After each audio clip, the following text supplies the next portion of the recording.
اهلا وسهلا غاليات، كي راكم دايرين؟ نتمنى تكونوا بخير، صحتكم لاباس. نتمنى الوفره والخير والبركه لكل حبيبات قلبي.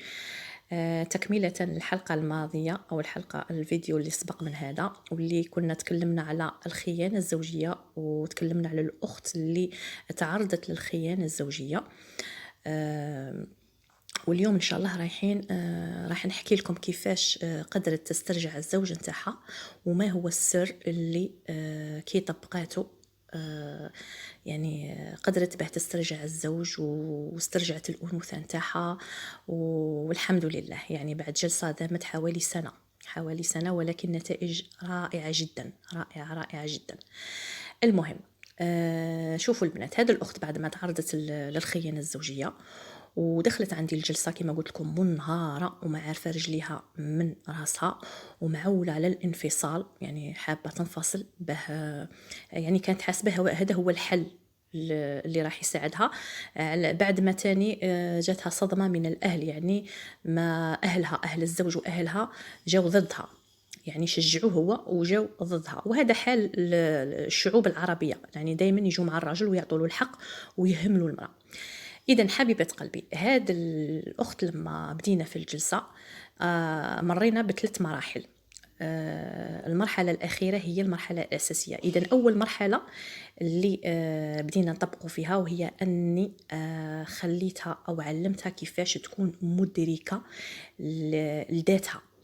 كيف ذلك؟ يعني شوفوا، كاينه واحد القاعده تقول، انا نقول باللي هذه قاعده رائعه جدا، هو يقول لك انه المدرك لا يعود. يعني كي تكوني عارفه روحك، واش معناها المدرك لا يعود؟ المدرك لا يعود هي معناها انه الانسان كي تصرى له حاجه في حياته ويشوفها، يدرسها من كل الجوانب ويتعمق فيها ويعرف علاه جات في حياته وعلاش ضراته وشكون السبب، وهل هو له يد في هذا الشيء. يعني يعرف كامل التفاصيل على الشيء اللي صراله. إذا لما الإنسان يتعمق في الحالة هذه اللي تكون عنده، هنا يكون مدرك، يعني رايح يشوف الأمور على حقيقتها. فهذا الإنسان إذا كان جاه مواقف أخرى تشبه لهذا الموقف، ما راحش يعود لنفس الشيء، يعني ما راحش يعود لنقطة الصفر بنفس المشاعر، ويعني تصرى له تعاود تجيه مشكلة في حياته يعاود يرجع لنقطة الصفر واللي يدمر واللي يطيح لا. علاش؟ على خاطرش كان مدرك في الشيء اللي صرالو في المرة الأولى، فمن المحال به يعاود يرجع، ولكن راح يزيد يكمل في طريقه. إذا هذه هي القاعدة اللي تقول المدرك لا يعود.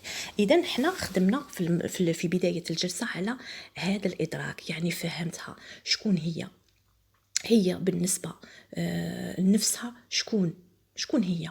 شكون هذا الزوج؟ علاه جا في حياتها؟ علاه صرا لها معاه كيما هاك؟ نتيجة ماذا؟ علاه هي بالذات جا عندها أو دارت علاقة أو شراكة مع هذا الإنسان اللي ذاها مشاعريا، مالغري كانت عطاتو كل شيء، عطاتو المال، عطاتو الصحة، ضحت على جالو. وهذا حال 90% من النساء العربيات يتعاملوا مع أزواجهم بهذه الطريقة. يعني شحال من وحده تقول لي انا يعني عطيته وقفته على رجليه، نبغيه، نزيد فيه الحاجه نقلعها على روحي ونعطيها له، ودار لي هذا الضربه. نقول لك ايه حبيبتي، لما تتعاملي مع اي انسان فوق الارض تعطيه من فوق حقه ومن فوق قدره، وخاصه كي تنحي على روحك انتي، تقلي على روحك انتي وتزيدي في الاخر، هذاك الاخر هو الاول اللي رايح تجيك الصفعه من عنده. تعرفوا عليه البنات؟ لانه حنا رانا في تجارب ارضيه، كل واحد اختار التجربه اللي يعيشها. فانتي كي تجي تصوفي هذاك الانسان، تعاونيه ولا تعطيه ولا تمدي له ولا تنقذيه وانتي هامله نفسك، معناها هنا هذيك الصفعه اللي يعطيها لك معناها راه يقول لك يا واش دخلك في تجربتي، يا روحي لهي في حالك ما كان ما دخلك فيا. هذا هو العمق، هذا هو. يعني احنا ما دخلناش في الاخر. كي نكونوا حنا شبعانين، وحنا نكونوا شبعانين ماديا، نكونوا شبعانين مشاعريا، نكونوا مكتفيين ذاتيا، هنا نقدروا نساعدوا، والمساعده تكون بقدر، يعني خد ودي، اخذ وعطاء، ما يكونش غير عطاء. باسكو اذا كان العطاء وحده رايحه تجي الضربه. كيما يقول لك هذاك المثل نتاعنا حنا الجزائري، يقول لك الا من عندي ومن عندك تنطبع، وإلا غير من عندي تنقطع. وصح، يعني امثله جزائريه صح، اغلبها والله العظيم غير من الواقع نتاعنا. ناس بكري كانوا يتعاملوا بالفطره ولكن كانوا حقيقيين. الوغ هاد الاخت عرفت حقيقه نفسها شكون هي وشكون هذا الزوج بالنسبه ليها، ورجعت للطفوله نتاعها وتذكرت الطفوله نتاعها ونظفت المشاعر. وانا تنظيف المشاعر دائما نقولها على الورقه والقلم. لازم في بدايه الجلسه يكون بالورقه والقلم، نون والقلم وما تسطرون. هذا هو التنظيف الحقيقي، هذه هي التواصل مع الذات، هذا هو اكتشاف الإنسان لنفسه. حنا الحاجة اللي خلتنا مدمرين هي أننا لا نهتم بأنفسنا. الاهتمام نتاعنا دايما للخارج، نهتم بولادي، نهتم براجلي، نهتم بعجوزتي، نهتم بأمي، نهتم بخويا، نهتم بخدمتي، نهتم بداري، وأنا آخر حاجة هي أنا اللي نهتم بها. الوغ تعلمت تهتم بذاتها، الورقة والقلم، وبدأت جمعت مع روحها وبدأت تنظف وتخرج في مشاعر الطفولة، واش دار فيها أبوها واش دارت فيها أمها، يعني عن طريق الكتابة، تحرير المشاعر عن طريق الكتابة. وصابت عندها جذور وعندها صدمات وعندها بلوكات وعندها دفاتر مفتوحة ماهيش مغلوقة، وخدمت وخدمت وخدمت على نفسها. إذن هذه المرحلة الأولى هي الإدراك وتنظيف. المرحلة الثانية دخلنا لها اللي كنت نحكي لكم دروك، هي تنظيف المشاعر. بدأت تخدم على تنظيف المشاعر، بدأت تنقي، بدأت تخرج الزبالة اللي كانت عندها الداخل واللي راحت من خلالها تزوجت وجوها الصدمات من خلالها. والحمد لله الحمد لله يعني شافت تجليات رائعة جدا في خلال هذه المرحلة. يعني بزاف صوالح شابين شافتهم بعينيها، كانت كل مرة تقولي واو حليمة واش هذا، واو حليمة خيرات الله، واو حليمة الحاجة اللي راهي تصرالي عمري ما كنت متوقعة بها تصرالي، واو حليمة راني في جنة، راحة جسدية نفسية. يعني بزاف صوالح سبحان الله وبحمده تغيروا فيها وشافتهم بعينيها. الوغ السر الأساسي والمهم اللي يعني خلاها تسترجع الزوج نتاعها وجدت العلاقة وعادت بنات علاقة جديدة كومسي راهي أول مرة مخطوبة هي وياه، وهي الكلمة الطيبة. يعني غيرت المعاملة نتاعها معه. فيما سبق كانت الصوت مرتفع، كان القلق، كان الزعاف، كانت ما تعرفش تقوله كلمة طيبة، كانت ما تعرفش تطلب منه، ما تعرفش تقول له اعطيني ولا جيب لي ولا ساعدني، لا كانت مستغنية عليه. وهذا أمر أساسي وضروري شعال من وحدة، شعال من مرة تنساه. يعني تنسى باللي هذا الزوج راه في حياتها باه يخدمها باه يعطيها، فهي هو يجي يدخل معها في هذه العلاقة على أساس أنه يعطيها، وهي تدخل معه في هذه العلاقة على أساس أنها تستقبل منه. والاستقبال والعطاء متبادل بين الاثنين، يعني حتى الراجل يأخذ من المرأة والمرأة تأخذ من الراجل. بصح واش هي الحاجة اللي تأخذها واش هي الحاجة اللي تعطيها؟ الأخذ دائما من المرأة للرجل يكون أخذ مادي حتى المعنوي لكن بنسبة قليلة، والأخذ من الرجل للمرأة يكون أخذ معنوي، يعني هي تعطيه المشاعر والحب والاهتمام وهو يعطيها الداعم النفسي والجسدي والبدني والمادي وكل حاجة. فهمتوا؟ الوغ هنا هذه البنت ادركت باللي كانت مبلوكيه، كانت موقفه قانون الطلب، يعني ما كانتش تطلب منه، استغنات عليه. والراجل كي يشوف المراه استغنات عليه يعني ما توليش تطلب منه، يولي يروح يحوس برا وين يعطي الماده، يعطي الحنان، يعطي الحب، يعطي المساعده، يعطي بزاف امور. الوغ يولي يروح يحوس وين يفرغ العطاء نتاعو، وين يفرغوا. اول وحده تدخل في حياته بغا شينه بغا زينه بغا كبيره بغا صغيره ما يهموش، هو المهم هذاك الانسان اللي يتعرف به يكون يعرف يستقبل، يعني يفعل له طاقه العطاء اللي تكون مقفله عنده مغلقه. الوغ هنايا عرفت الحاجه الاولى باللي كانت موقفه قانون الطلب، يعني كانت موقفه الاستقبال منه، كانت تقول انا لست بحاجه اليه، ماشي تقولها بفمها، تقولها بافعالها، تقولها بمشاعرها. يعني المراه كي تخدم وتطيح وتنوض وتجيب وتساوي، يعني حتى في بعض المرات المراه تكون في دارها باغي تجبد حاجه من الفوق تكون عاليه، ماشي تروح تقول للراجل روح جبدها لي، يا الراجل روح جبدها لي، لا تروح تجيب كرسي وتتعلط وتطلع فوق البوطاجي وتزيد ويعني وجهد وتخاف لا تطيح وكل شيء، وتروح تجبدها وحدها وما تروحش تطلب من الراجل. يعني هذا مجرد مثال. ولكم أن تقيسوا على هذا المثال واش راه صاري في حياتنا. يعني احنا الاستغناء عن الرجل، هذا الدور تاع الاستغناء، يعني انا اكتفي بذاتي ولا احتاج الى الرجل، يعني نمثلوه بطاقة عالية جدا.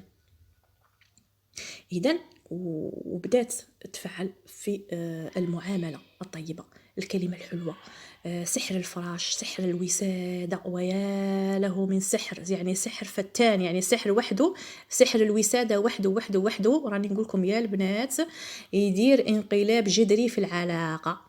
علاش؟ على خاطر نشوفوا هذوك الناس، هذوك الرجال لما يميلوا لهذوك النساء اللي تلقيها ما شابه، تلقيها ما دايره كي حالتها، حاشا خلق الله، ولكن تلقيه يميل لها، ولكن كي تفتشي فيها تلقي عندها لسانها حلو، تلقيها سحرته بكلامها، تلقيها غير واه جيب لي، خصني عيني وراك، عمري توحشتك، هعطيني، خصني هذيك، محتاجه لديك. واش يدير؟ هو يعطي، باسكو يحس الراجل يحس بالذكوره والرجوله نتاعه لما المراه تطلب منه. لكم ان تتخيلوا، يعني انتي كي عمرك كي تقولي له اعطيني وجيب لي، هو يحس بالرجوله نتاعو، هو هنا يكون فرحان وسعيد، هنا هو يكون فرحان وسعيد. كي تتوقفي عليه هذا الطلب، هذا القانون تبلوكيه في حياتك، هو يتبلوكا ويروح يبحث من جهه واحده اخرى وين يعطي، وين يمد. فهمتوا البنات اللعبه وين؟ فهمتوا وين اللعبه البنات؟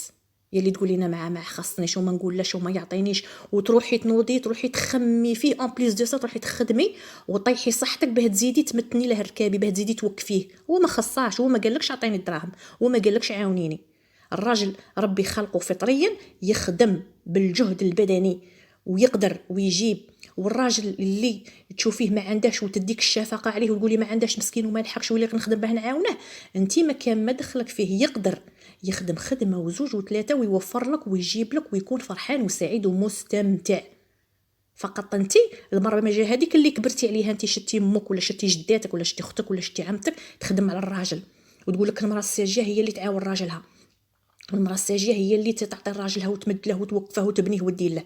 لا حبيبتي، المراه الساجيه هي اللي تهتم بروحها، هي اللي تديها بروحها، هي اللي تقول راجل جيب لي وكلني وشربني وشري لي وحوس بيا ودير لي. سمعتي؟ وبالكلمه الطيبه، بالصوت الحنين، بالعقل، بالرتابه، نغيروا الكلمات. ماشي هاي يا وخاصني كيفاه ما جبت ليش من الصباح راني نعيط وما رديتش عليا، وين راك؟ هاو انت يا ما تحوس على دار، ما تحوس على اولاد، ما تحوس على ديك، هاو خاصني حوايج، هاو راني باغي لا مش هذه الطريقه، هذه يهرب منك يفرفر. لا حبيبي حنوني، يا ريت لو كان تجيب لي هذيك، راهي عجبتني واحد الاخرى راني باغي نشريها ونلبسها باه نفرحك يا العميره، يا العميره وجيبها لي وشريها لي. سمعتي؟ بالكلمه، وغيروا وتفنوا في الكلمات الحلوه، تفنوا في الليل في النهار، في عبر الهاتف، يكون حداك يكون معاك يكون بعيد عليك، لازم دائما تحسيه بالوجود نتاعو، الوجود نتاعك معاه، لازم دائما تحسيه بلي راكي كاينه معاه. كاين بزاف اللي كي صاي خلاص تولدوا كلشي، يعني التليفون ما توليش تعيط له ولا تهضر معاه، تعيط له غير خاصني الحليب، خاصني الخبز، خاصني البطاطا، اروح ندي الغريه للطبيب. فهمتوا البنات؟ لا لازم نغيروا، لازم نغيروا. حتى هذا واسمه الفتور في العلاقه الزوجيه، يعني فتور، كاينه اللي تفوت عليها تكون مرحله، وكاينه اللي تطبع عليها خلاص حتى اللي تفقد الراجل ولا هي تنضر في صحتها وفي. فهمتوا البنات؟ الوغ هذه الاخت بعد ما طبقت هذا السر الرائع جدا، يعني الحمد لله قدرت باه تسترجع الزوج نتاعها، وجدت العلاقه من جديد، وفعلت قانون الطلب ولا تطلب منه، ولات العطاء نتاعها تعطي بتوازن. يعني وكي دارت هذا الشيء ما نديروش دقه واحده كما قالت المغربيه، لا كي نبغوا نتبدلوا ونتغيروا ما نتغيروش ضربه واحده، يعني في ضربه نحبسوا العطاء، في ضربه بعد ما كنا نصرفوا ونساو نحبسوا ضربه واحده، لا هذا راح يزيد نفور للراجل، راح تصدميه، باسكو راكي ولفتيه، والانسان كي نولفوه ونبغوا نقطعوا له هذيك الطبيعه غير بالعقل، نقلعوها له غير بالعقل، غير بالعقل، وخليه هو اللي يقوم بصوالحه حبيبتي، خليه هو اللي يشري، هو اللي يدير، وقيسي عليه المسؤوليه. حتى ولو ما دارهاش كيما راه باغي خاطرك، عطيتيه يشري الخضره وما جابلكش الخضره كيما يبغي خاطرك، من انت تشريها على يدك وتجيبي كل حبه تجيبي غير قلب الحبه، كي عطيتيه بديتي تولفي فيه، جاب لك هذيك القفه تاع الخضره، ما جابلكش الخضره كيما يبغي خاطرك، معليش قبليها وري له، قولها يا عمري هذيك شابه بصح خاطر جايه جيب لنا خير منها، راه كاينه خير منها. فهمتي؟ وري لها غير بالعقل، وكيما دار حاجه قبليها منه، دارها عوجه دارها قوجه، المهم اليوم يديرها ناقصه غدوه شويه وهكذا، حتى اللي يتعلم، حتى اللي يتعود على طبيعه جديده. فقط انت كي تبغي تجبدي الطابي من تحته وتبغي تجيب تعطيه ترميلو المسؤوليه، ما ترميهاش ضربه واحده وتحبسي ضربه واحده العطاء، لا، راح يفيق لك وراح يهرب. غير بالعقل، بالذكاء العاطفي، بالذكاء الانثوي. فهمتوني الزينات؟ الوغ هذه قصه الاخت هذه اللي الحمد لله ونعم وفضل من الله، ربي اوحى لها بان تدخل في جلسه وتغير ما استطاعت من حالها، والان الحمد لله راهي مع راجلها وزادت جابت بنيه بعد هذا كي رجع معها، والعلاقه ولله الحمد ومازالها تتعلم ومازالها. على هذا البنات نوصيكم ثم نوصيكم ثم نوصيكم انه سحر الوساده من اقوى اسرار العلاقه الزوجيه، اقوى اسرار العلاقه الزوجيه. وهناك يعني كاين طريقه كيفاش نمشوا عليها، وقتاش نطلبوا من الراجل، كيفاش نطلبوا منه، الطريقه، الوقت المناسب. فهمتوني على البنات؟ يعني كاين اسرار في هذا السر العظيم اللي يخليك تملكي زوجك وقلبه وتملكي حياتك وتكوني انت الملكه في وسط هذه الأسرة. إذا حبيبات قلبي نتمنى لكم الخير والوفرة والبركة، وخلوا لي في تعليقاتكم واش الحاجة اللي فهمتوها من هذه القصة، الحاجة اللي عجبتكم، أي حاجة، هل فعلا كاين أشياء أنتم تمارسوها ماشي اللي ذكرتوا يعني في هذه القصة مع هذه البنت. خلوا أي حاجة تبغوا تحكوا فيها هنايا، وأي موضوع تبغوا نتناقشوا فيه خلوه، ورايح نجاوب على كامل أسئلتكم إن شاء الله. مادام دخلتوا لهذا القناة رايحين تخرجوا أجمل نسخ منكم، كونوا أكيدين، فقط كونوا على تواصل، ما تنسونيش من الجيم والبارتاج. حبيبة قلبي، بهاد الحلقات يبانوا الأكثر نساء معنا. يلا خليت لكم الخير والبركة، إلى موضوع آخر.